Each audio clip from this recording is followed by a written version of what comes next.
ብዙ ጊዜ በሐሳባችን አለ። ምክንያቱም የአገልግሎት ዘርፍ ቤተሰብ ተኮር እንዲሆን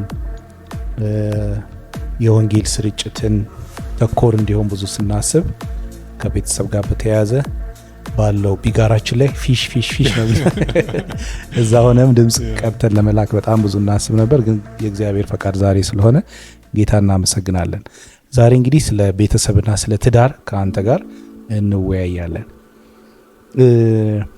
እኔ በግሌ እና ከኔ ጋር ያሉ ወጣቶች በኔ እድሜ ያሉ ብዙ በአንተ እንደ ጨዋታ እያደረግ ብዙ መክረህናል። ልትረሳው ትችል ይሆናል እንጂ በህይወታችን ላይ አንዳንድ ነገር ቁም ነገሮች ጣል ያረካቸው ነገሮች ብዙ ጠቅመውናል። እነዛ ነገሮች ደግሞ ዛሬ በደንብ ተብራርተው በውይይት መልክ ቢሰሩ ለብዙ ቤተሰብ፣ ለብዙ ወጣቶች፣ ለብዙ ተጋቢዎች፣ ለብዙ ባለትዳሮች ይጠቅማል የሚል ጽኑ ሐሳብ አለኝ። ስለዚህ እግዚአብሔር በጊዜያችን ይከብራል፣ እንወያያለን። እስቲ የመጀመሪያውን ጥያቄ ልጠይቅ ፊሽ። ክርስቲያናዊ ትዳር ምንድን ነው? ይሄ ጥያቄ የተጠየቀበት መሰረት ሁል ጊዜ ሰዎች በትርጉም ሳንግባባ ብዙ እንላለን እና ትዳር ፈረሰ፣ ትዳር ተያዘ ይባላል። ግን ትዳር ምንድን ነው? መጽሐፍ ቅዱሳዊ ወይም ክርስቲያናዊ ትዳር ምንድን ነው? ያው በመጀመሪያ አንተ ስትጀምር ወጣት ሆነን ስትል ደንግጬ ነበር። የምን ወጣትነት ነው? ወንድማችን ሞገስ አሁን ባለበት ቁመት የምን ወጣትነት ነው የሚናገረው? ለካ የብዙ ዓመት በፊት የነበረንን ውይይት ነው እና እግዚአብሔር እድል ሰጥቶን በአንተም ህይወት በእኔም ህይወት ያለፉትን ያየናቸው ከእግዚአብሔር መልካምነት የተነሳ ብዙ ነገር አልፏል እና ደስ ይለናል። ያንተን ትዳር፣ ያንተን እድገት፣ ልጆች ለማየት እኔ ቅድመ አያት መሆን ይገባኝ፣ አያት መሆን እየተዳረስኩ ነው። ቅድመ አያት መሆን ይገባኝ እንደሆነ አላውቅም። እንግዲህ እግዚአብሔር የሚሰጠን እድል ነው። ሰፊ ስለ ትዳር ውይይት ከሰው ጋር ይህን ያህል ሰፊ ውይይት አላረኩም። ግን እድል ገጥሞኝ ከተለያየ ሀገር ሰው ጋር በምሰራበት መስሪያ ቤት በሄድኩበት ሀገር ሁሉ አረቦች ቢሆኑ አፍሪካውያን ቢሆኑ አውሮፓውያን ቢሆኑ እድል ገጥሞኝ በስራ አካባቢ እኔ ስራዬን እንደ አገልግሎት ስለምቆጥር በሰው ህይወት ውይይት ስናደርግ ይጠይቃሉ። እኔ የተረዳሁትን ያህል አወራቸዋለሁ እና ከአእምሮዬ አይጠፋም። እኛም ቤት ያለው ፈተና ትንሽ አይደለም። እኔ አሁን 12 ሀገር ውስጥ ስኖር አንዳንዴ ከቤተሰብ ጋር ሆናለሁ፣ አንዳንዴ በሩቅ ሆናለሁ። ስለዚህ ዘመናዊ የሚባለውን ሳይበር ፋሚሊ የሚባለውን አይነትም ስለኖርን እንዳስበው ክትትሉን ለየት እንዳደርግ የኔን ኃላፊነት አባትነቱ በቅርብም ደግሞም በሩቅም እንዲሆን ያደረገኝ ብዙ ነገር ስላለ የኔ ጥሩ ምሳሌ ባይሆን ግን ጥሩ የተለያዩ ቻሌንጆች ያጋጠሙት ላይፍ ውስጥ ነው የኖርኩት። እነዛ ቻሌንጆች ደግሞ ለእኔ ጥሩ ናቸው ብዬ ነው የማስበው። የሚያስተምረው ለባለቤቴና ለልጆቼ ያን ያህል ኮንፈርት የሚሰጣቸው ነው ብዬ አላስብም። እኔ እንደ ትምህርት ስለወሰድኩት ባለፍኩበት ካየሁት ነገር ደስተኛ ሆኜ ነው። ስለዚህ ማውራት እችላለሁ የተወሰኑ ነገሮችን መጽሐፍ ቅዱሳዊ መሰረትም ያለው። አሁን ጋብቻ እንግዲህ ጥያቄ አንተ ክርስቲያናዊ የሚያስብለው ነገር ምንድን ነው ሲባል እኔ አሁን የኖርኩባቸው ጓደኞቼ፣ ባልደረቦቼ የሆኑ ሰዎች መጽሐፍ ቅዱሳዊ መልስ ስንሰጣቸው ክርስቲያን ስለሆኑ አይደለም። ግን ክርስትና ላይ በክርስትና መሰረት ላይ ያለ ሰው ገና በወጣትነቱ ወደ ትዳር እየሄደ ያለ ክርስቲያናዊ የሚባለውን ጋብቻ መፈጸም ይገባዋል። ስለዚህ ያ የተለየ ነው። ከተጋቡ በኋላ ወደ ክርስትና ይገቡ ወይም ደግሞ ከተጋቡ ከሁለት አንደኛቸው ወደ ክርስትና ገብተው በጭንቅ የሚያልፉ ሰዎች አሉ። አሁን ግን የምናወራው እንግዲህ ክርስቲያናዊ ካልን አንድ ወንድ አንድ ሴት ጌታን ካወቁ በኋላ ስለ ሕይወታቸው ለጌታ ካላቸው አዲስነት ጌታን ከመታመን ጋር ተያይዞ የሚገቡበት ጋብቻ የሚባለው። ስለዚህ እሱ ያለ ጥርጥር የመጀመሪያው ነገር ጋብቻው ኪዳናዊ የሚባለው ይሆናል ማለት ነው። ኪዳናዊ ውል ነው የሚሆነው። ውልነቱን አይቀይርም፣ ግን የውሉ አቅጣጫ በመንግስት የክብር መዝገብ ምክንያት የተገኘ አይደለም። የመንግስት የክብር መዝገብን ያገኛል፣ ግን ቀድሞ እያንዳንዳቸው ከጌታ ጋር ካላቸው በጌታ ላይ ካላቸው መታመን የተነሳ ኃጢአተኛና ደካሞች በራሳቸው መቆም የማይችሉ ጌታ የሚያቆማቸው ሰዎች መሆናቸውን አውቀው ትዳር ደግሞ የሰው ሀሳብ ስላልሆነ የእግዚአብሔር ሀሳብ ነው ብለው ትዳርን ያንን የእግዚአብሔርን ሀሳብ ብንገባበት ጌታ እየረዳን እርስ በርሳችን ተያይዘን ተደጋግፈን እያገለገልን መኖር እንችላለን የሚል ቃል ኪዳን ነው የሚገቡት። ያ ቃል ኪዳን የሚቀድመው የህይወታቸው ሰማያዊ ቃል ኪዳን ስለሆነ ቀጥሎ ደግሞ የመጣው የእርስ በርሳቸው በጌታ የመገናኘት ስለሆነ በእነርሱ ውስጥ በኑሯቸው ውስጥ በውላቸው ውስጥ እግዚአብሔር በትዳር ላይ በጋብቻ ላይ ያስቀመጠው ተስፋ በተለይም በረከቱ በእኛ ውስጥ ያልፋል ሲሉ ጌታን እየጠየቁ በህይወታቸውም በትዳራቸውም ውስጥ ያ በረከት ያ ቸርነት ያ ስጦታ የት አለ እያሉ መጠየቅ የሚችሉበት ይሆናል ማለት ነው። ስለዚህ ክርስቲያናዊ ሲሆን ሲቀድም ኪዳናዊ የእግዚአብሔር ዓላማ ያለበት ዓላማው ደግሞ ለመልካም ቸርነት በረከት ያለበት መሆኑ ይሄ ከሌላው ይለየዋል። እንግዲህ ክርስቲያናዊ የሚያስብለው ይሄ ነው። ይህንን ሳያውቁ እንኳን ቢጋቡ ወደዚህ ለመድረስ ይመከራል። ሰው ወደ ጋብቻቸው እንደ ክርስቲያን ባይጀመር እንኳን ከሁለት አንዱ ሳያውቁ ቢገቡ ወይም ሁለቱም ሳያውቁ ጀምረው በኋላ ወደ ክርስትና ወደ ጌታ ቢመጡ ይህ ነው የሚመከሩት። ጋብቻ እኮ ኪዳን ነው። ደግሞም እግዚአብሔር በቤተሰብ ውስጥ የሚያሳልፈው ዓላማ አለው፣ ቸርነት አለው። ይህንን በረከት በደስታ በጌታ ተስፋ አድርገው እንዲኖሩት ነው። ስለዚህ ይሄ ነው መሰረታዊ ክርስትና ጋብቻ የክርስቲያን የሚያስብለው ይሄ ነው። እንዳልከው ትዳር በረከት ነው፣ ከእግዚአብሔር ዘንድ የተሰጠ በረከት ነው። ብዙ በትዳር የሚኖሩ ሰዎች ግን ትዳር ውስጥ ከገቡ በኋላና በፊት ከመግባታቸው በፊት ስለ ትዳር ያላቸው አመለካከት እርስ በርሱ ሳይስማማ ይገጥማቸዋል። አንዳንዴ ግር ይላቸዋል፣ ይደነግጣሉ። ትዳርን እንደዚህ አልጠበቅኩም ነበር ይላሉ ከገቡ በኋላ። ይሄ ከምን የመነጨ ነው? ብዙዎች ደስተኛ አይደለሁም፣ እኔ ባላገባ ይሻለኝ ነበረ፣ ብቻዬን ብኖር መርጥ ነበረ የሚሉ ሰዎች ብዙ አሉና ምንድን ነው የሳቱት? ይሄ አይነት አስተሳሰብ ወይ አመለካከት ወይም ልምምድ ከምን የመነጨ ነው? ይገርማል። ያው አንተም እንዳየኸው ሌሎችም ሰዎች እንደሚመሰክሩት ስለ ትዳር የሚጻፈው እና የምናነበው ነገር ለምን እንዲህ ፍጹም አድርገው በጣም አትራክቲቭ በጣም የሚስብ አድርገው እንደሚጽፉ አላውቅም። ትክክሉ ቢጽፉት እኛም አሁን እንግዲህ ጌታ ረድቶን ብንጽፍ መናገር ያለብን የመጀመሪያው ነገር ኃላፊነት ነው፣ ብስለት የሚጠይቅ ነው። በኃላፊነት ደግሞ የሚሰራው ነገር ውስጡ ስርዓቱ መማር የሚጠይቅ ነው።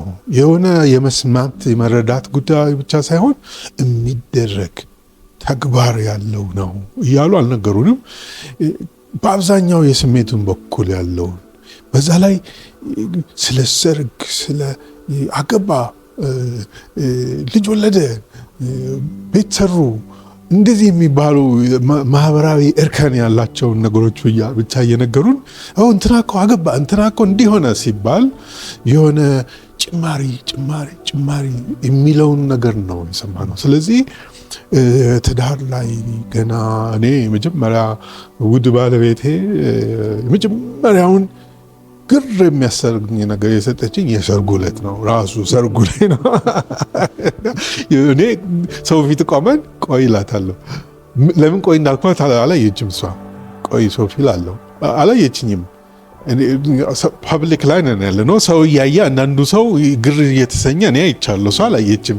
ስለዚህ እኔ ቆይ እላታለሁ፣ አላየችም። ቆይ የምን ቆይ ነው አለች።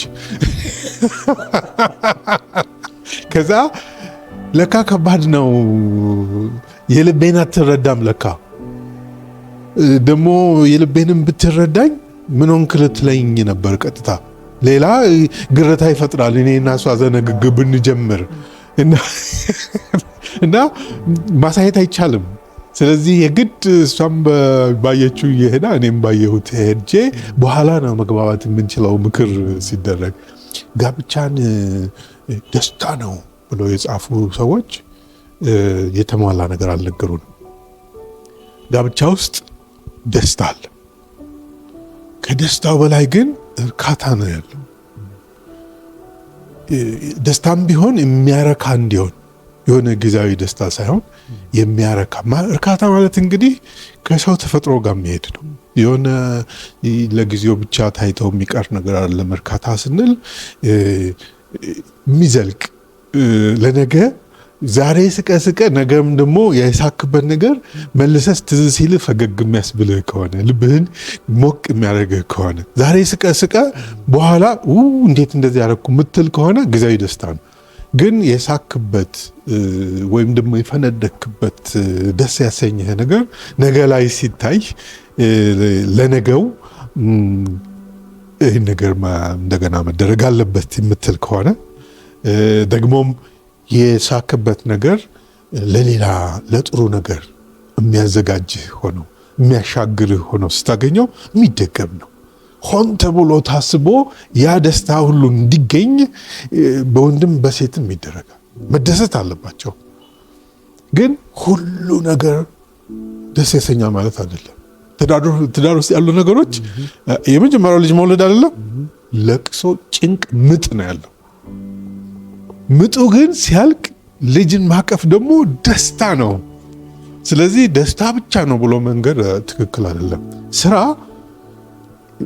ላብ አለው፣ ድካም አለው። ግን ዓላማ ስላለው ድካሙ ራሱ ስራው ፍሬ ሲያፈራ ሰርቼዋለሁ፣ ይሄ ነገር አለቀ፣ ፍሬ ያፈራ ትላለ። እየሰራኸው ግን ሊጨንቅ ተገቢው ነው፣ ባህሪው ነው።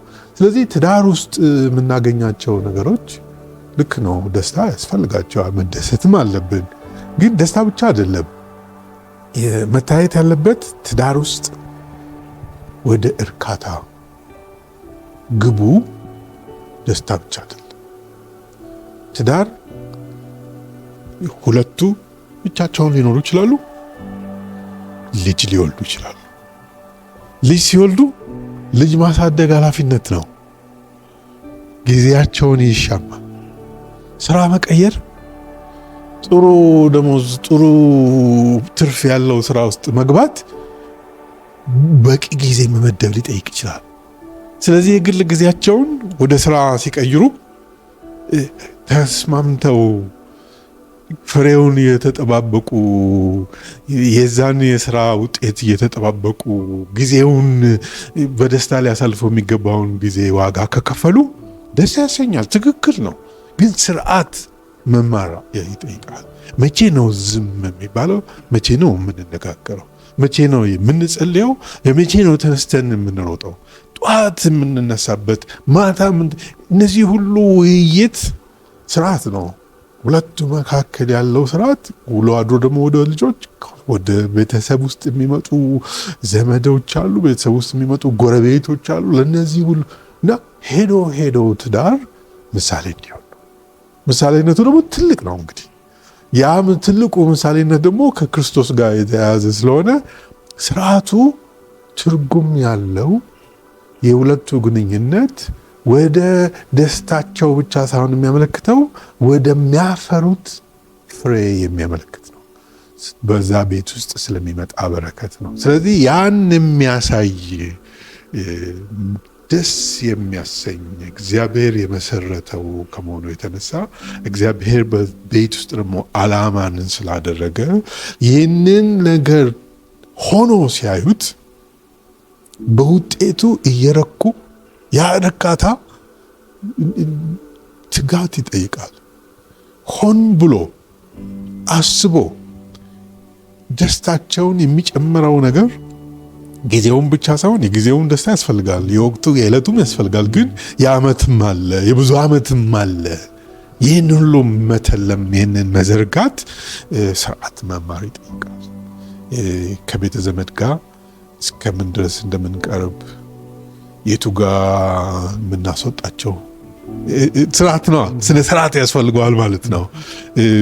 የነበረኝን ጓደኞች እስከ መቼ እንደማቀርባቸውና ድንበር አበጅቼ ደግሞ ትዳር ስላለ በትዳር ውስጥ ውድ ባለቤት ብቻ ሳይሆን ልጆች የሚወጡ እንደሆነ ታይም እየተሻሙ ሲሄዱ ከቤተሰብ ውጪ ከጓደኛ ጋር በስራ ጋር ያለኝ ገደብ አዲስ ነው የሚሆነው። ለጥሩ ዓላማ ስለሚውል ስርዓቱ ፍሬ ወደሚያፈራበት ጥሩ ምሳሌ ወደሚሆንበት ደረጃ ይሄዳል። እድገትን የሚያይ ሰው ደግሞ እንደ ግሩም ነው ሲል ውጤት ራሱ አንድ ውጤት ነው። እርካታህን እየጨመረው ይሄዳል። ስለዚህ ልክ ነው፣ ደስታ ነው የሚለው ግን ኃላፊነት ነው ቢባል እንዴት የተሻለ መግለጫ ነው ብዬ ነው ማስበው እኔ። በጣም ጥሩ ነው ፊሽ። ከዚህ ጋር ተያይዞ አንዳንድ የትዳር ኬዞች ወይም ተሞክሮዎች ማንሳት ካስፈለገ እንሰማለን በተለያየ ጊዜ። በቅርብ የሰማሁት አንድ የምናውቀው ወንድም አግብቶ እየኖረ ግን ሚስቱ መውለድ ስላልቻለች የቤተሰብ ጫና ተፈጥሮ መፍታት ነበረበት እና ፈቶ ሌላ ገባ። እንደዚህ አይነት ነገሮች ትንሽ ግር ይላሉ። ስለዚህ የሚነሳው ጥያቄ ምንድነው? እንግዲህ በክርስቲያናዊ ትዳር ውስጥ ዋና ግብ የሰው ደስታ ነው ወይስ የእግዚአብሔር ክብር? እግዚአብሔር ምን አሰበ፣ እኛ ምን ፈለግን የሚለው ነገር ይጋጫል። በሌላ አነጋገር የመጀመሪያው ጥያቄ ነው፣ ግን በደንብ መብራራት ስላለበት ነው። ከዚህ በፊት አስታውስ እንደሆነ በአንድ ወቅት የሲኤስ ሉዊስን የትዳር ገጠመኝ አንስተ ያጫወትከን ነገር ደስ ይላል። እሱንም ጠቀስ አድርገ ትዳር ዝም ብሎ የሚገባበት ብቻ ሳይሆን የኔ ፍላጎት ሰስፔንድ አድርጌ እግዚአብሔር ምን ይፈልጋል ውስጥ ብዬ የምጠይቅበት የጋራ ኑሮ ይመስለኛል። ግን ያን ዲሲፕሊን ወይም ያንን መሰጠጥ ከየት ነው የማገኘው? እስቲ የእግዚአብሔር ፈቃድና የሰው ፍላጎት ሲጣረስ የማ ያሸንፍ ትዳር ውስጥ እንትኑ ጋር በዘመናችን ተደጋግሞ የሚመጣው የሰው ፈቃድ የሰው ደስታና እርካታ ከእግዚአብሔር ዓላማ ጋር ይጋጫል የሚለው አላግባብ ከፍ ይላል ብዬ ነው ማስበው። እኔ አላግባብ አከበር ነው ከፍ አረግ ነው ብዬ ነው በአብዛኛው ማስበው።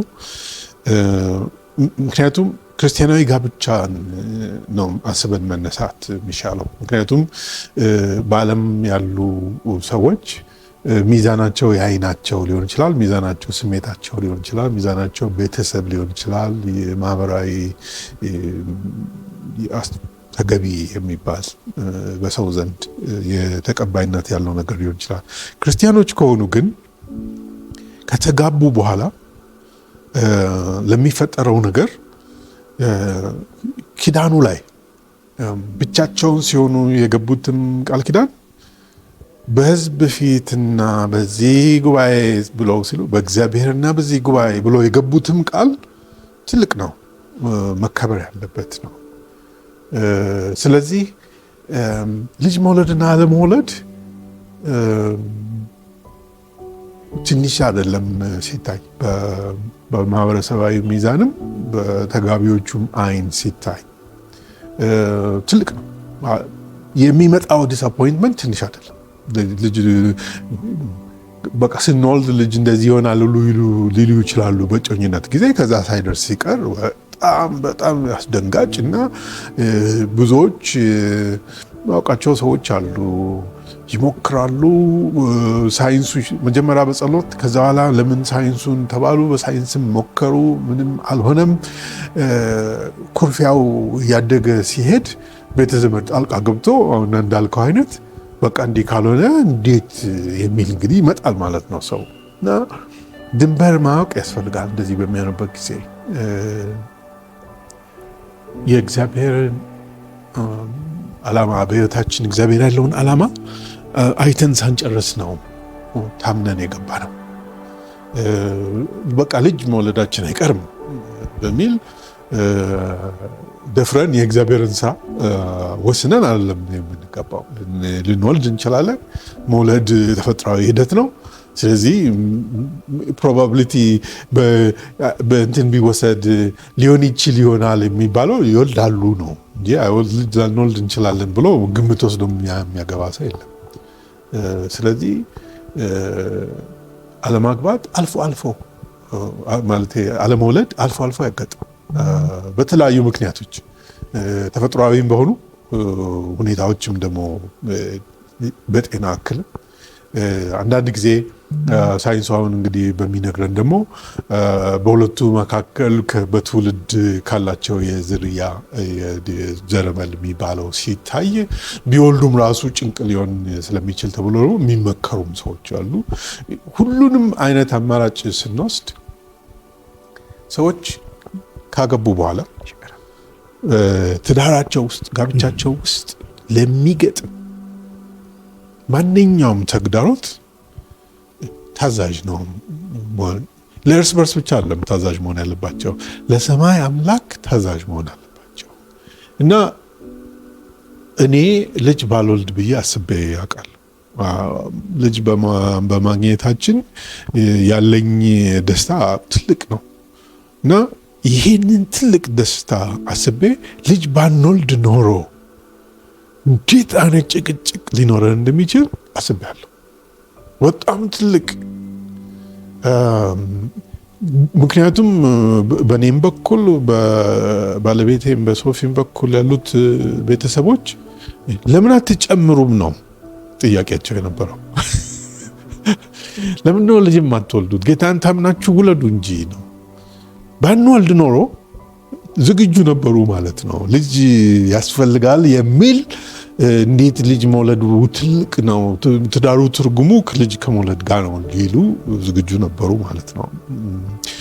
እነሱን ለመውቀስ አይደለም። ግን ማህበረሰቡ ዘንድ የሚመጣውን ነገር ልጅም እንኳን ወልጄ ባይሆንስ ኖሮ ብዬ ሳስበው ደንግጫለሁ። በጣም ያስደነግጣል። በደረሰባቸው ሰዎች ላይ መፍረድ አይቻልም።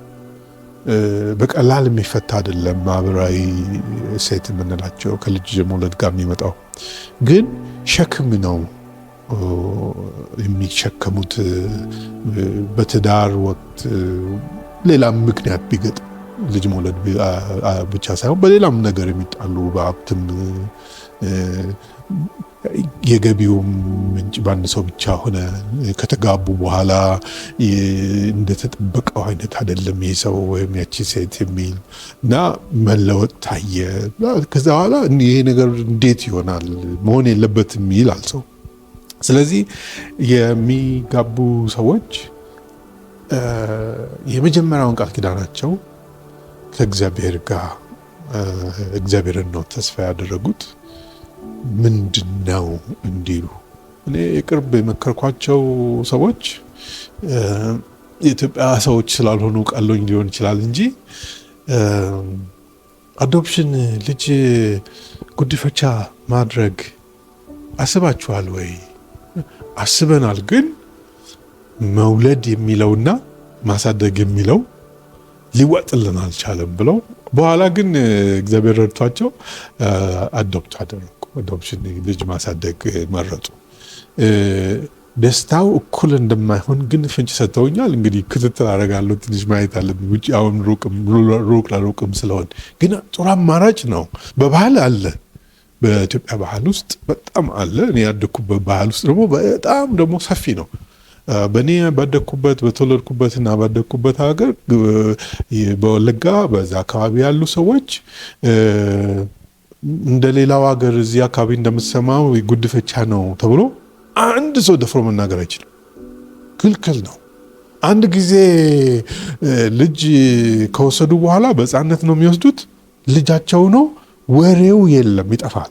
አሁን ጥሩ ነው ጥሩ አይደለም የሚል አሁን ቅርብ ጊዜ ጥያቄዎች አሉ። የሕክምናና የደም የሐኪሞች አሁን የሚጠይቁት የወላጆች የባዮሎጂካል ወላጆች ትውልድ ታሪክ ሲባል ጥያቄ ነው። ግን በባህል ሲታይ ጭልጥ ያለ ምንም ልዩነትን የማታውቀው እንዲሁም መልኩ ምነው ቀላ ምነው ጠየመ ምናምን ከሚባል በስተቀር ምንም ማወቅ አትችልም። ልጅ ነው በቃ አለቀ። ቃል ኪዳን ነው። እንግዲህ ሻልም አድርጎ በይፋም ደግሞ ታሪኩም ታውቆ ትውልዱ የታወቀ ከሌላ የሚወለድ ሕፃን ልጅ ወስዶ ማሳደግ እንደ ትልቅ በረከት መቁጠር ይቻላል። የመውለድን የሚያክል ላይሆን ይችላል። እንግዲህ እንትኑ ላይ አተኮርኩ። እንግዲህ ጥያቄ ይሄን እንትን ብዬ ሴስ ሉዊስ በብዙ ርዕሶች ላይ የጻፈ ሰው ነው። የእግዚአብሔርን ቃል ከትውልዱ አስተሳሰብ ጋር ከኑሮ ጋር በማያያዝ በኩል በ1940ዎቹ በሁለተኛው ዓለም ጦርነት ጊዜ ህዝብ ጭንቅ ላይ በነበረ ጊዜ ለእንግሊዝ ህዝብ ለመምከር ተጋብዞ በቢቢሲ ለሞላው የእንግሊዝ ህዝብ በሬዲዮ ምክር ሲሰጥ የነበረ ሰው ነው። ያ ምክር ሜር ክርስቲያኒቲ በሚል መጽሐፍ እና ሰፊ አስተሳሰብ ያለው ሰው ነው። በግሉ ከቤተሰቦቹ የራሱ የግል ጉዳይ የተነሳ ለረጅም ጊዜ ሳያገባ ነው የኖረው እና እንግሊዝኛ ፕሮፌሰር ነው። ጓደኞቹ በስነ ጽሁፍ ሊቃውንት ናቸው። እሱ ጥያቄውን እየጠየቀ ሲሄድ ወደ ጌታ በሚመጣበት ጊዜ ከዛ ከሚወዳቸው ጓደኞቹ የኦክስፎርድ ዩኒቨርሲቲ ሰርክል እየወጣ ሲሄድ በተወሰነ ደረጃ ብቸኝነት ነበረው ይላል እና ያንን ብቸኝነቱን ያሟላችለት አንድ አሜሪካዊት ሴት መጣች። ይቺ አሜሪካዊት ሴት ደግሞ ወደ ክርስትና ከመሳብን በላይ ሴስ ሉዊስ ከሚያስረዳው የክርስትና ልምድ በጣም ልክ ነው ወደ ማለት ደርሳለች። ልጆች አሏት።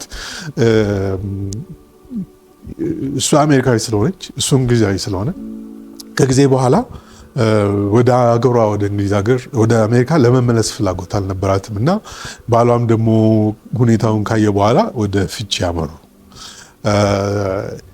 ግን ሴስ ሉዊስ እና ይቺ ሴት ቅርበታቸው ከመሰረታዊው የመጀመሪያው ቅርበት አልፏል። ምክንያቱም እሱም ብቸኝነቱን ጉድለት እያሟላ ነው። እሷም በሕይወቷ በትዳሯ ያላገኘችውን አግኝታለች። ስለዚህ ለማግባት ነፃ ነበረች። ግን ችግር ገጠማቸው። ታመመች እሷ እና ህመሟ ደግሞ መዳን አትችልም ተባለ እና ሆስፒታል ውስጥ ነበረች። እየሄደ ይጠይቃት ነበረ እና እንደሚሉት ከሆነ ዋና አስታማሚዋ ነበር። ሰባኪ ነው፣ እዛን ጊዜ የታወቀ ጸሐፊ ነው፣ ዩኒቨርሲቲ ፕሮፌሰር ነው። እቺን ሴት ደግሞ ያስታምም ነበር። መጨረሻ ላይ ተስማምተው አብረው ኑረው ሌላ ነገር እንኳን መቀጠል ባይችሉ በአገሩ ልማድ ጋብቻቸውን እንኳን በትክክል እስከ ፍትወት ፍላጎት እስከ ማርካት ድረስ መድረስ እንኳን ባይችሉ እሷ ሆስፒታል ተኝታ ጋብቻው እንዲፈጸም ቃል ኪዳን ፈጸሙ እና በጣም ደስ አለኝ ነው የሚለው እሱ። እሷ ደግሞ ከሱ የበለጠ እሱንም በማክበር ካደረገው ነገር የተነሳ ፍላጎቷም ስለነበረ እውነተኛ በፍቅር የሆነ ጋብቻ እንለው። ግን ያ ጋብቻ ከዛ በኋላ ምን ያመጣል የሚለውን ብዙ ሰዎች ጥያቄ ላይ ነበሩ። የእሷን ልጆች እሷ ካለፈች በኋላ እሱን ያሳደገው እና የሴስ ሉዊስ ትዳርና ኑሮ ምንድነው ሲባል የእሷን ልጆች ማሳደግ ነው እና እንዲህ አይነት ወስኖ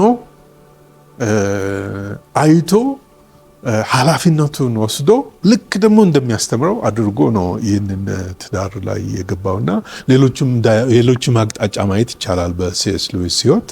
ግን የትዳር ውስጥ ሰው ሲገባ ኃላፊነቱን ተሸክሞ ከዛ በኋላ የሚመጣውን ውጤት ሁሉ በህይወት መኖር፣ በህይወት አለመኖር፣ በልጆች በኩል ያለውን ሁሉ ያንን ኃላፊነት ቁልጭ አድርጎ ተረድቶ ተቀብሎ መኖር አለበት ለሚለው ሲኤስ ሉዊስ ጥሩ ምሳሌ ነው።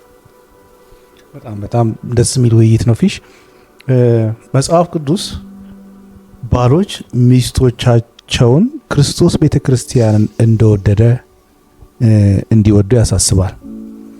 ስለዚህ ፍቅር ትእዛዝ ነው ወይስ የስሜት ደረጃ ነው? አንድ ሰው የፍቅር ስሜት ከሌለው ምን ማድረግ አለበት? እንግዲህ ይህም ጥያቄ በአገር ልማድ ያሉ ቋንቋዎች ያሉበት ነው። አሁን ፍቅር እና የፍቅር ስሜት የሚለው በአሁኑ በአገር ልማድ በዓለምም ድረስ ያለው ፍቅር ስሜት ነው የሚለው 4 ነጥብ የተደረገበት ነው የሚመስለው። እና ፍቅር ስሜት አለው። ፍቅር ጥሩ ስሜት አለው። ስሜትም ደግሞ መቀስቀሱ ለጋብቻ የሚዘጋጁም ሰዎች ለተጋቡም ሰዎች ስሜታቸው የሚቀሰቀስ ስሜታቸውን ማሳየት የሚችሉ በስሜታቸው አንዱ ስለሌላው ሊስቁም ሊደሰቱም ሊፈነድቁም የሚችሉበት እድል ያላቸው ሰዎች መሆን ይገባቸዋል። ስሜት ግን ቦታ አለው። ሊገደብም ይችላል፣ ሊለቀቅም ይችላል። ቦታ አለው። ስለዚህ ፍቅርን፣ ትዳርን በስሜት ብቻ 4 ነጥብ ማድረግ ትክክል አይደለም። ምክንያቱም ያ የሚገልጹት ስሜታቸው የግል ብቻ የሚሆንበት ቦታ አለ። የውስን ብቻ ሳቅ ቢሆን ሳቅም ስሜት ስለሆነ አደባባይ ላይ መሳቅ ይችላሉ። ግን ሳቅ ብቻ አይደለም ስሜት፣ ፍትወት ስሜት ነው። ፍትወትን ማርካት የአደባባይ ጉዳይ አይደለም፣ የምስጢር የግል ጉዳይ ነው፣ የጓዳ ጉዳይ ነው። ስለዚህ አስፈላጊ ስሜት አለ፣ ቦታ ያለው ስሜት አለ። ግን በዚህ ብቻ አይደለም ትዳር። ኃላፊነት ቅድም ያልነው ስላለ በኃላፊነት ደግሞ ትዳርን ሙሉን ማየት ስለሚያስፈልግ ሰው ደስታዬ አልሞላም ብሎ ቢል ምን ማለቱ ነው መባል አለበት። ምንድን ነው ይሄ ደስታ? እና በድሮ ሰዎች ቢሆን መኝታቸው ይታያል ይላሉ የድሮ ሽማግሌዎች፣ እና ፍራሻቸው በግራና በቀኝ ጎድጉዶ መሃሉ ያርጎረጎደ እንደሆነ ችግር አለ ማለት ነው። ጥሩ የስሜት መግለጫ ስለሆነ ከዛም ያልፍም ደግሞ አብሮ መጫወት የማይችሉ አብሮ መሳቅ የማይችሉ አብሮ ሚስጥር ማውራት የማይችሉ አብሮ ማንሸኳሸክ የማይችሉ ደግሞም ድምፃቸውን ከፍ አድርገው በቁጣ ቢናገሩ ቁጣቸውን ማስታገስ የማይችሉም ከሆነ ይህም የስሜት ማስተናገጃ ነው። ምክንያቱም ቁጣ ይኖራል፣ ንዴት ይኖራል፣ ድምፅ ከፍ ማድረግ ይኖራል፣ ይበቃልም ደግሞ አለ። አንዱ አንዱን እሺ በቃ እሺ ሰማሁ እሺ በቃ ሚል ያስፈልጋል ማለት ነው። ግን ዘመናዊው ሰው ስሜት ፍቅር ስሜት ነው ሲል እንግዲህ የደመደመው እነዚህን አግባብ ያላቸው ቦታ ያላቸውን ስሜቶች ሁሉ ደምሮ ሳይሆን በአብዛኛው ፊት ለፊት በታይታ በውበት የሚገለጹትን በማየት ነው። እነሱን ትንሽ ቅርጽ ማስያዝ ከትንሽም ሲያልፍ እንግዲህ ትዳር ላይ በሚሆንበት ጊዜ እሱ እንደውም ዘለግ አድርጎ ሰው የሚያየው ወይም ሳይሆን ዓላማውን በትክክል ማለት ነው። ዘንድሮ ያለው ፍቅር ስሜት የሚባለው መቀበል፣ ፍቅር አልሰጠኝም ነው። ፍቅር ግን መቀበል አይደለም፣ በመሰረቱ ፍቅር መስጠት ነው። ስለዚህ ፍቅር አልሰጠኝም ሳይሆን መሆን የነበረበት ስለ ፍቅር ያነሳ ሰው ማድረግ ያለበት መስጠት። ስለዚህ ወደ ሌላ አቅጣጫ ነው። ምን ያህል ሰጠ ነው። እና እኛ የክርስቶስ ባህሪ ስላየን የእግዚአብሔር ፍቅር ሰጪነት ስለሆነ በክርስቶስ ኢየሱስ ያየነው ፍቅሩ ደግሞ እስከ ሞት ራስን መስጠት ስለሆነ ያየነው የፍቅር አይነት የመስጠት አይነት ነው፣ የመቀበል አይነት አይደለም። ዓለም እየነገረን ያለው ስሜት የተጎዳ ሰው የሚለው ሳልቀበል ቀረው፣ የጠበቅኩትን ሳላገኝ ቀረው የሚለው የመቀበሉን ሕግ ተከትሎ ነው። መቀበል ጥሩ ነገር ነው፣ ዓለም ደግሞ ሰጥቶ መቀበል። ግን የሚቀድመው መቀበል አይደለም፣ የሚቀድመው መስጠት ነው። በመስጠት ያለውን ፍቅር መጽሐፍ ቅዱሳዊ መሰረት ያለው በመስጠት ያለው ስለሆነ መለኮታዊም ስለሆነ ቅድም እንዳልነው ክርስቲያናዊ ጋብቻ ወደ መስጠት ፊታችንን ካዞርን ሰጪ ብቻ መሆን ሊጎዳ ይችላል። ክርስቶስ ኢየሱስ እስከ ሞት ወስዶታል ማለት ነው። አንችልም እኛ እዛ ደረጃ መሄድ። እኛ የምናደርገው ምንድን ነው? ልክ አትክልት የሚተክል ሰው አትክልቱ ይበቅላል፣ ግን መንከባከብ ይጠይቃል። ስለዚህ ልክ አትክልተኛ አትክልትን እንደሚንከባከብ ኑሮ ውስጥ ያለውን ከውድ ባለቤት ጋር ያለው ግንኙነት በመስጠት በእንክብካቤ የሚበቅል የሚያድግ የሚያፈራ ነገር ማየት ተሰጥቶናል። ስለዚህ በሰጪው ያ ነገር ይበቅላል ወይ ለምንድን ነው ያልበቀለው እያለ ምናልባት አረም ላው ላይ ይኖርበት እንደሆነ ያንን አረም መንቀል ላይ ማተኮር አለበት። እንደገናም ደግሞ በቂ ውሃ አልጠጣም ይሆን ያለ በቃ እንደ የእርሻውን ጠባይ ማየት እና በዛ ላይ ትኩረት ቢያደርግ የሚሰሙትም ሰዎች ቶሎ ሳይፈርዱ ይህንን ሰው ጥሩ ተንከባካቢ እንዲሆን፣ ጥሩ ረዳት እንዲሆን፣ ጥሩ አፍቃሪ ሰጪ። አሁን መዋደድ ሲባል ውድ ማለት እኮ ሶፊን ወዳታለሁ እላለሁ፣ ግን ምን ማለት ነው ቢባል ቁጭ ብዬ ሳወራው ከእግዚአብሔር በታች ከእሷ የሚበልጥብኝ ነገር የለም ማለት ነው። ውድ ነው።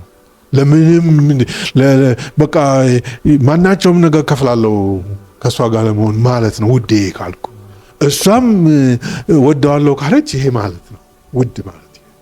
ስለዚህ ይህንን ካልኩኝ እንግዲህ ይህንን መጠበቅ ደግሞ ይህንን የሚጠብቅ በዚህ የውድ ደረጃ መሄድ ይኖርብኛል ማለት ነው። ስለዚህ ፍቅር ስሜት ነው ተብሎ የሚነገረው የሚያልቀውን የጠበቅነውን ካለማግኘት የሚመጣ ነው። በመስጠት በመንከባከብ ውስጥ የሚመጣውን አረም እየነቀሉ የጎደለውን እያሟሉ ደከመኝ ቢሆን የተሻለ ነው ያጋጥማል። እሱም እና የተሻለ ነው። ክርስቲያናዊ የሚባለው ምንድነው የቀረኝ እንድንል እግዚአብሔር ለእስራኤል ሕዝብ እንዳለው ምንድነው ያላረኩት ማለት አለበት። አንድ ሰው ወዳለው ካለ ምንድነው ነገር ያላረኩት ነገር ምን ይሆን? የሚሰማም ሰው ያላረከው ነገር አለ ይሆን ማለት አለበት። ትዳር ጠባው እንደዚህ ነው። አንድሮ ትልቅ ነገር ነው። ስለ ቤተሰብ አመራር ብናልፍና በኤፌሶን መጽሐፍ ላይ ምዕራፍ 5 ላይ በኤፌሶን መልእክት ላይ ትዳር ውስጥ ባል እንግዲህ እንደ ራስ ነው የተገለጸው። ይህ አባባል ብዙ ጊዜ ግራና ቀኝ ሲያወዛግብና ሲያነጋግር ይደመጣል። ራስነት በመጽሐፍ ቅዱስ ምን ማለት ነው?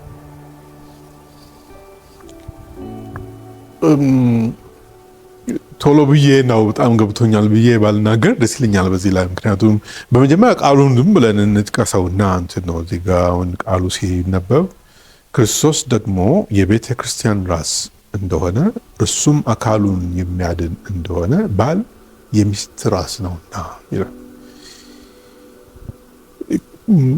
ትንሽ ነገር አይደለም፣ ይሄ ትልቅ ነው ራስ የሚለው። ምክንያቱም የተነጻጸረበት ነገር የተነጻጸረው የክርስቶስ የቤተ ክርስቲያን ራስነት ነው እና አንዳንድ ሰዎች ይህን ብቻ በመያዝ ቀጥሎ ያለውንም ጥቅስ ብለው ቀጥሎ ያለው ጥቅስ የሚስትን ትገዛ ስለዚህ ብትደምረው የበላይና የበታችነት ያመጣል። እና ጥሩ ጥቅስ አላቸው። ይህን እንደዚህ የሚያስቡ ሰዎች ያስተማሩን፣ ብዙዎች ሰዎች እንደዛ ነው ያስተማሩን። ይሄ ቀጣዮቹን ጥቅሶች አብሮ ማስኬድ የሚችል አይደለም። ምክንያቱም ቀጣዮቹ ጥቅሶች በአጥላቶ በዓል የሚሰጠው ክርስቶስ ኢየሱስ ቤተ ክርስቲያንን እንደሚንከባከብ ንጽሕት አድርጎ ቅድስት አድርጎ ራሱን ለሷ እንደሚሰጥ እያለ ሲል ከማዘዝ ይልቅ ዋጋ ወደ መክፈል ነው የሚሄደው። ስለዚህ ሰው ስለ ሚስቱ ዋጋ ይክፈል፣ ወይም ሚስቱ ሚስት እንድትሆን እንግዲህ በክርስቶስ ከሄድን ማለት ነው። ቤተ ክርስቲያን የክርስቶስ አካል ብልት ስራዋን የምትሰራው ከጌታ ከኢየሱስ ክርስቶስ ከሚገኝ ከሆነ ባልም ሚስቱ ላይ የሚያስፈልጋትን ሁሉ እንዲሞላባት እንክብካቤ እንዲያደርግ። አሁን ማለት የማንችለው ክርስቶስ ለቤተ ክርስቲያን ስለሞተ እሱን ማለት ስለማንችል ነው። ግን ከዛ በመለስ ነፍሴን እንኳን እሰጣለሁ ቢል ማን ይከለክለዋል? ግን ሕጉ እሱ አይደለም። ሕጉ የሚለው ሚስት እንክብካቤ፣ ክትትል ትፈልጋለችና ያንን ያርግ ነው የሚለው። ስለዚህ ራስ የሚለው የበላይ በሚለው የተተረጎመ እንደሆነ የበላይነት አብሮ መገኘት አይጠይቅም፣ ማዘዝ ብቻ ነው የሚጠይቀው የበላይ ከሆነ። ክርስቶስ ኢየሱስ ግን አሁን የበላይ ነው፣ በበላይነቱ ግን አልቆመም፣ አብሮ ይገኛል። አብሮ መገኘት ብቻ አይደለም፣ ዝቅ ብሎ ያጥባል። ዝቅ ብሎ የሚያገለግላቸው የሚያስፈልጋቸውን ለማድረግ እስከ ሞት ድረስ ሄዷል ማለት ነው። ስለዚህ የክርስቶስን ከተከተልን ያ ራስነት እንደገና መታየት ይኖርበታል። ወደኋላ ስንመለስ ጥቅሱ ምንድን ነው ታዲያ ይሄ ራስ ማለት ይኖርብናል። ያን ጊዜ ሌላ ትርጉም እንድንይዝ ያደርጋል። በእንግሊዝኛ አነጋገር ፋንክሽናል የሚሉት ነው። ፋንክሽናል ማለት ሚስት ያለ ባል ሚስት መሆን አትችልም ማለት ነው። አንድ ሴት ልጅ ስለወለደች ሚስት መሆን አትችልም ማለት ነው። ልጅ መውለድ አይደለም። አንድ ሴት አንድ ባል ጋር ፍትወት ግንኙነት ስላላት ሚስት አትሆንም ማለት ነው። የሚቆም አንድ ወንድ ያስፈልጋል። መቆም ብቻ አይደለም፣ እንክብካቤ የሚያደርግ ወንድ ያስፈልጋል። ይህም ብቻ አይደለም፣ ያንን እንክብካቤ በሕይወቷ ዘመን አስፈላጊውን ሁሉ በሕይወቷ በምታደርገው ነገር ሁሉ አብሮ ኃላፊነት የሚወስድ ወንድ ያስፈልጋል ማለት ነው። ስለዚህ በባል ሳይድ ይሄ ነው። ይሄ ብቻውን አይደለም እንግዲህ፣ ምክንያቱም ፋንክሽናል የተባለው ወይም ተግባራዊ ነው፣ የተግባር ሂደት ነው ካል አንድ ሴት በጌታ ፊት የምትቆመው በባሏ በኩል አይደለም። ፈጽሞ በራሷ ነው ቃል የገባችው፣ ስለሱ ብላ አይደለም። ባል ማግኘት ተጨማሪ በረከት ነው። ባል ማግኘት ቅድም ያልነውን ስርዓት ለመፈጸም ተገቢ ቦታ ላይ መድረሷን፣ በአማርኛ ጥሩ ቃል አለው አቅመ አዳምና አቅመ ሔዋን የሚለው በጣም ግሩም ነው። ምክንያቱም በዘፍጥረት ላይ ያለውን አንድ ወንድ አንድ ሴት የሚለውን ይሰጣል። በእግዚአብሔር ፊት ኃላፊነት ወስደዋል ማለት ነው። ወንዱም ኃላፊነት አለበት፣ ሴቷም ኃላፊነት። አሁን የሴት ኃላፊነት ሚስት ስትሆን ያለው ኃላፊነት ለባሏ የሚገባውን ነገር ልታደርግ የሚለው የምትመች ረዳት የሚለው ለሱ ብላ አይደለም የምታደርገው። እሷ ራሷ በጌታ ፊት ኃላፊነት ስላለባት ኃላፊነቷን ለመወጣት ስትል ነው ለሱ እርዳታ የምታደርገው። አሁን እሱ ደግሞ ረዳት ስላገኘ ብቻ አይደለም የሚቆመው፣ በራሱ ኃላፊነት ነው፣ በራሱ መቆም ነው ያለበት። ግን የሁለቱ ደግሞ ለሷ እኔ ለአንቺ የሚያስፈልገውን አረግልሻለሁ የሚለውና እኔ አንተን በሚያስፈልግ ረዳሃለሁ የሚለው እነዛን ሁለት ሰዎች በጌታ ፊት ያላቸውን ኃላፊነት የበለጠ ተስማሚ ተደጋጋፊ ያደርገዋል። ስለዚህ ፈጽሞ የሚደጋገፉ ናቸው። ሊነጣጠሉ የማይገባ የትስስር ማለት ነው የሚፈጥሩት። ኃላፊነታቸው በጌታ ፊት እኩል ነው፣ ልዩነት ስላለው አይደለም። ግን በተግባር ሲመጣ ባል የሚለው እንግዲህ ይመጣል ነው። ምንድነው ባል ያስባለው ሲባል በዕብራይስጥ ቋንቋውን ወደ ኋላ የተመለስን እንደሆነ እንግዲህ በእስራኤል ማህበር ውስጥ ያለው በዓል የሚል በዓል አሁን እኛም በአማርኛ ስንጠቀመው የዛኛውን ትርጉም አለ። በዓል ማለት ጣዖት ማለት ነው። ጣዖት ማለት አምላክ ማለት ነው። የሚመለክ ማለት ነው። የሚመለክ ደረጃ የተረጎሙ ሰዎች አሉ ማለት ነው። ባሌ በላይ ነው ሲሉ የሚመለክ ግን ማለት አይደለም። ስትራክቸሩ ቅደም ተከተሉ ከፊት የሚሆን ነገር ግን እንደ ክርስቶስ ከፊት መሆኑን ሳይሆን እንደ ሎሌ ሆኖ ሊያግዛት ሊንከባከባት፣ ከፊት መሆኑን እንደ ሹመት ቆጥሮ የሚያዝ ሳይሆን ከፊት መሆኑ አይቶ መዝኖ ቀምሶ ካየው ነገር ሊያካፍላትና ሊያበረታታት የሚችል ማለት ነው። ስለዚህ መጋቢ እንደሚባል መሪ ወይም ራስ የሚለውን ትርጉም እንግዲህ የሚሰጠው እኩልነት እንኳን ቢኖር ከፊት ግን የሚመጣው አቶ ባል ነው ማለት ነው። በጣም ጥሩ ኢላቦሬትድ የተብራራ ጥሩ ግንዛቤ ነው። ጌታ ይባርክ። አንድ ቤተሰብ ጤናማ መንፈሳዊነት እንዲኖረው ኃላፊነቱ የባል ነው ወይስ የባልና የሚስት? እንዴት ኃላፊነት ላይ ስንደርስ የባልና የሚስት ነው ማለት በጣም አስፈላጊ ነው። ቅደም ተከተል ሌላ ጉዳይ ሆነው ቅድም ባነሳነው ላይ ቅደም ተከተል ጉዳይ ስላለ ባልነት የሚለው የቅደም ተከተል ጉዳይ ብቻ ነው። ኃላፊነት ጉዳይ ላይ ግን ባል ሚስቱን መንፈሳዊ ሊያረጋት አይችልም። መንፈሳዊነት መቀባበል አንችልም። መደጋገፍ እንችላለን፣ መመካከር እንችላለን፣ አንዱ አንዱን ማበርታት ይቻላል። መስጠት ግን አይቻልም። መንፈሳዊነት በመጀመሪያ ደረጃ በመዝገበ ቃላት የሚያስተምሩ ሰዎች እግዚአብሔርን አመለከ ማለት ይላሉ። እንግዲህ ጌታውን ክፍል አምላኬ አምላኬ ያለ ማለት ነው እና ካላሰብከው ነገሩ ቀላል ይመስላል። አምላኬ አምላኬ ካለ ንጉሴ ንጉሴ፣ ይህንን እንዲህ የሚለው ሰው በጨነቀው ጊዜ አድርገህ ብታስበው አምላኬ አምላኬ ሲል ግልጽ የበለጠ ግልጽ ይሆናል። በጨነቀው ጊዜ ቢሆን አድነኝ አድነኝ፣ የምታድነኝ አንተ ብቻ ነህ፣ አንተ ብቻ። በደህናውም ጊዜ ቢሆን በህይወቱ ውስጥ በእኔ ላይ የምታዝ ንጉስ አንተ ነህ፣ አምላኬ አምላኬ። ይህንን መቀባበል አይቻልም። እያንዳንዱ ሰው በራሱ ኢየሱስ ክርስቶስ ጌታ እንደሆነ ሲያቅ ነው መንፈሳዊ የሚሆነው። እግዚአብሔርን በህይወቴ አከብራለሁ፣ አምላክነቱን በህይወቴ አሳያለሁ፣ እኔ ጌታን እታዘዛለሁ ማለት የግል ነው፣ በግል ነው።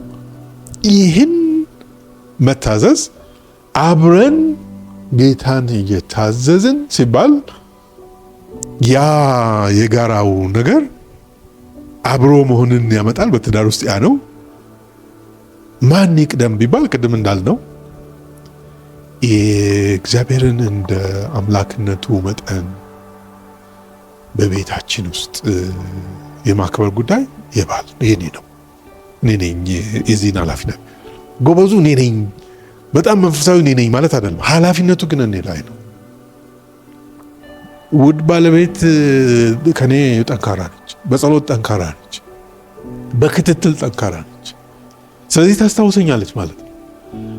አንዳንድ ጊዜ እሷ በምትበልጥበት ነገር በማይበት ጊዜ ለቤቱ ስለበረታች እሷ ኃላፊነቴን ሳላጎደል ቶሎ ብዬ በእሷ አስተዋሽነት ቦታ ላይ መገኘት አለብኝ ማለት ነው። ስለዚህ የኔን ብርቱ የኔን የበለጠ መንፈሳዊነት አይጠይቅም። ይሄ ነገር የኔ ድርሻ ነው ለካ ብሎ አውቆ ቦታው ላይ ለመገኘት ዝግጁ መሆን ግን ይጠይቃል። ስለዚህ የመንፈሳዊነት ከምንቀባበለው አይደለም፣ ግን ቤተሰቡ በሙሉ መንፈሳዊ እንዲሆን ስለሚፈለግ ቤተሰቡ ደግሞ የመንፈሳዊ ሕይወት የበረከት ምንጭ ይሆናል ብለን ስላለ ቅድም የእግዚአብሔር አሰራር የበረከት መንገድ ይሆናል ስላል የዛ ስራ በትክክል ስለመፈጸሙ ክትትል አድራጊ ፊት ለፊት የሚቆም ባል ነው የምንለው። በጣም ጥሩ ነው። እንግዲህ ትዳርና ጋብቻ ላይ አያድርሰውና አንዳንድ ጊዜ ፍቺ ሲከሰት እናያለን። ጠብ ሲነሳ ይቅርታ አላጋሽ ሲሆን እንመለከታለንና በትዳር ውስጥ አንዱ አካል በተደጋጋሚ ቢጎዳ ወይም በደል ቢደርስበት ሁል ጊዜ መታገስ አይጎዳውምን? ተደጋጋሚ ይቅርታ ስለበለጠ ጉዳት አያጋልጠውምን? ይህም ጥያቄን በደንብ አድርገህ ነው ስትዘጋጅ የነበረው። እንግዲህ ከባድ ጥያቄዎች ናቸው አሁን የምታነሳቸው። ሙሉ አልገን ሙሉ በቃ መልሱ ይሄ ነው ብለን ምንል ብዬ አላስብም። ግን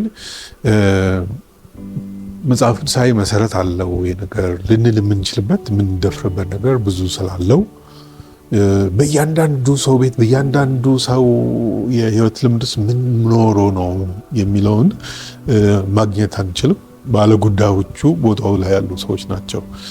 ጉዳት ደግሞ መመዘን የማይቻል በእኔ ላይ ደረሰውን ልትመዝነው አትችልም።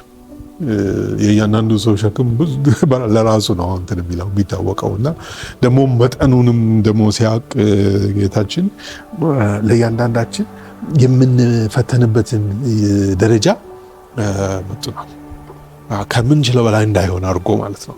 ስለዚህ ያ መጠን ምንድን ነው ብን አናቅም። ስለዚህ አስተያየት አንሰጥም በዚህ ጉዳይ ላይ። ግን አስተያየት የምንሰጥባቸው ቅርጹ ላይ መርሁ ላይ አስተያየት እንሰጣል።